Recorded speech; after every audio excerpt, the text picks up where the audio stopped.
बातों से मुझे संतोष नहीं है। विवेकानंद कहते आप ये जो मुझे समझा रहे हैं मैं इससे संतुष्ट नहीं हूं।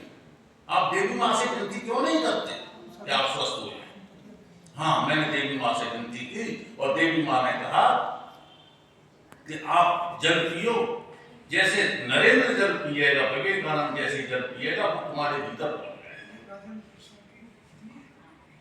आप देखिए ऐसे ऐसे महापुरुष जो अंतिम समय में विवेकानंद जी ने कह दिया कि मुझे दोबारा जन्म नहीं लेना है, इसलिए जितने दुख हैं मैं अभी भोग लेना चाहता हूं। महापुरुष लोग कभी वैद्यों पर, डॉक्टरों पर इलाज कराने के लिए नहीं जाते, क्योंकि इन दुखों को मैंने कम कर लिया तो मुझे दूसरा जन्म लेकर के फिर उन दुखों को जीतना।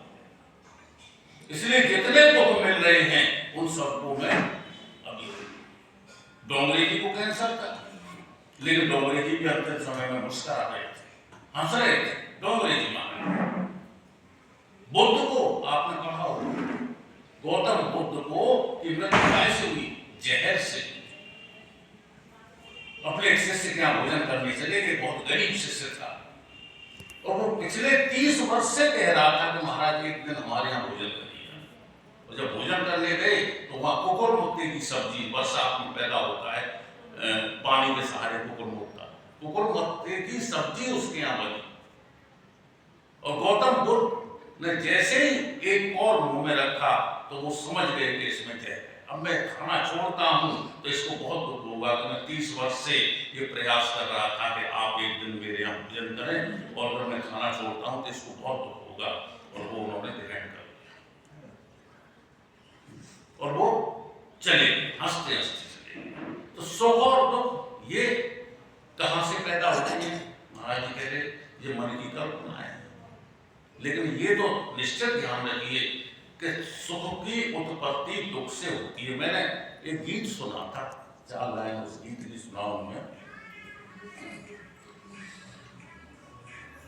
दुख के अंदर सुख की ज्योति, दुख ही सुख का ज्ञान, दुख ही सुख का ज्ञान, दर्द सह कर जन्म लेता हर कोई इंसान, हर कोई इंसान। वो सुखी है, वो सुखी है जो खुशी से दर्द सह गया। सुख का सागर उसका जीवन बन के रह गया, सुख का सागर उसका जीवन बन के रह गया।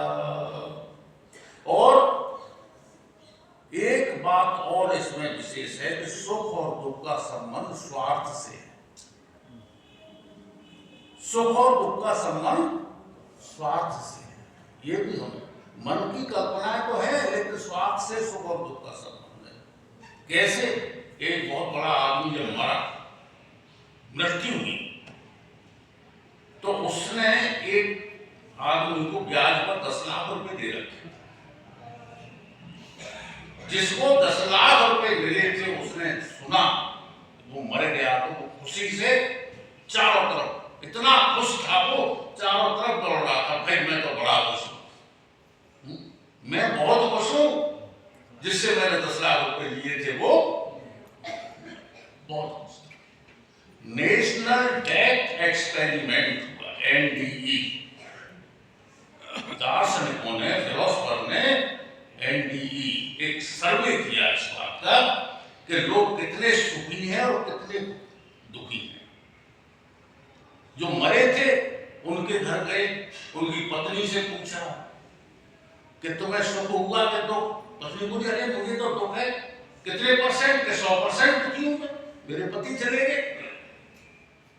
बेटे से पूछा उन्होंने, बेटे ने कहा मैं 75% दुखी हूं, मेरे पिता चले गए, मैं 75% दुखी हूं। मित्र से पूछा, मित्र ने कहा भाई मैं 50% दुखी हूं, मेरे मित्र चले गए। और नौकर से पूछा, उसने कहा साहब मैं 25% दुखी हूं क्योंकि मेरे मालिक चले गए। पड़ोसी से पूछा, उसने कहा महाराज हम तो हमें कोई मतलब नहीं है, ना हमें कोई सुख है और ना कोई दुख। और जिसने कर्ज लिया था उसने कहा महाराज मैं तो 100% खुश हूं। तो सुख और दुख का स्वार्थ से संबंध है, सुख और दुख का स्वार्थ से संबंध है। याज्ञवल्क्य और मैत्रेयी जी का संवाद है, याज्ञवल्क्य और मैत्रेयी का संवाद है कि पति पत्नी के सुख के लिए पत्नी से प्रेम नहीं करता, पति पत्नी के सुख के लिए पत्नी से प्रेम नहीं करता, अपने सुख के लिए प्रेम करता है। और पत्नी पति के सुख के लिए पति से प्रेम नहीं करती, अपने सुख के लिए प्रेम करती। पिता पुत्र से पुत्र के सुख के लिए प्रेम नहीं करता, अपने सुख के लिए प्रेम करता है।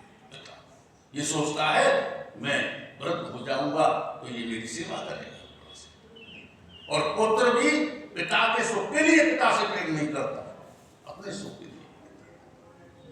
इस संसार में जो हो रहा है, जो कुछ हो रहा है, वो सब स्वार्थ के कारण हो रहा है, और सभी स्वार्थ में ही जी रहे हैं। बिना स्वार्थ के इस संसार में कोई किसी का कोई किसी से लेना देना नहीं। हम नहीं कह रहे, गोस्वामी जी महाराज कहते हैं सुर नर मुनि सबकी ये, चाहे कोई देवता हो, चाहे कोई संत महापुरुष हो, चाहे कोई सामान्य व्यक्ति हो, प्रत्येक व्यक्ति स्वार्थ में जी रहा है। आप यहाँ आए हैं, आप यहाँ आए हैं सत्संग सुनने, तो ये आपका स्वार्थ है।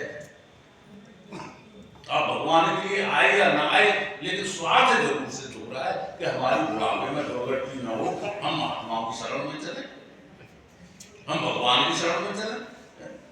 इसलिए इस संसार में जो कुछ हो रहा है वो सब स्वार्थ का खेल है, एक दूसरे से सबको स्वार्थ। किसी से प्रेम बढ़ जाए, आप देखिए कैसे प्रेम बढ़ता है। किसी आदमी को एक अंगूठी मिल गई, अंगूठी मिल गई एक आदमी को रास्ते में पड़ी हुई, और उसने वो अंगूठी ले ली और मन में विचार कर लिया कि 100 रुपए की तो होगी, तो 100 रुपए का सुख हो गया। उसने अपने मन में 100 रुपए का प्रेम उस अंगूठी के प्रति रख लिया। और एक दिन जब वो सुनार के पास गया, सुनार को वैसे ही दिखा दी उसने कि देखना ये अंगूठी पड़ी मिली है। सुनार ने कहा ये तो सोने की अंगूठी है। अरे सोने की? हाँ, 10,000 रुपए की है ये तो अंगूठी। अच्छा दे दोगे मुझे? हाँ 9,000 अभी ले जाते। उन्होंने कहा मैं नहीं लेगा। अब उससे जो स्वार्थ था, वो सुख था, वो 9,000 10,000 का हो गया, जो 100 रुपए का सुख था। सुख का स्वार्थ से संबंध है और स्वार्थ से जोड़ा है। और एक दिन वो जौहरी क्या चला गया, उसमें दिखाया महाराज ये नग लगा हुआ है, देखना। नग देख करके अरे ये तो हीरा है, बड़ा कीमती हीरा है, ये तो 20 लाख की है। 20 लाख की? हाँ 18 लाख अभी ले गया उससे। अब उसका सुख बढ़ गया, उस अंगूठी से कितना हो गया? 20 लाख। तो हमारा जैसे जैसे परमात्मा की तरफ प्रेम बढ़ता है तो हमारे भीतर आनंद और सुख की अनुभूति समय होती है। श्री कृष्ण गोविंद